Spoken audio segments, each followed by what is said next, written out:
தமிழில வழக்காட முடியாது. மற்ற நீதிமன்றங்களில் எல்லாம் தமிழில வழக்காடலாம். சென்னை உயர்நீதிமன்றத்திலேயும் மதுரை உயர்நீதிமன்றத்திலேயும் தமிழில வழக்காட முடியாது. எனவே அந்த கோரிக்கையும் மாநில அரசு வைத்திருக்கிறது. நாமுடைய தமிழக எனவே இந்த கோரிக்கைகளை வென்றெடுப்பதற்கு நாம் ஒருங்கிணைப்போம். இன்னொன்றும் தமிழகத்துக்கு கூடுதலாக செய்து கொண்டிருக்கிறது மதுரையில் இருக்கக்கூடிய தமிழ்ச்சங்கம்.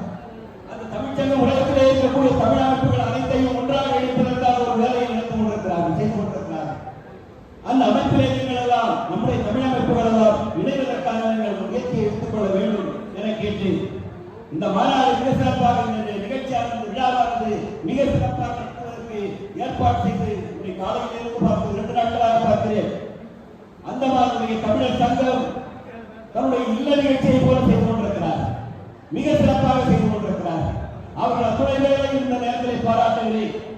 சென்னையிலே நாங்கள் மாநாடு ஒன்று நடத்த இருக்கிறோம், உங்களுக்கு அழைப்பு விடுக்கிறோம், நீங்கள் அனைவரும் வர வேண்டும் என்ற நேரத்தில் உங்களை அன்போடு கேட்டு விடைபெறுகிறேன். நன்றி, வணக்கம்.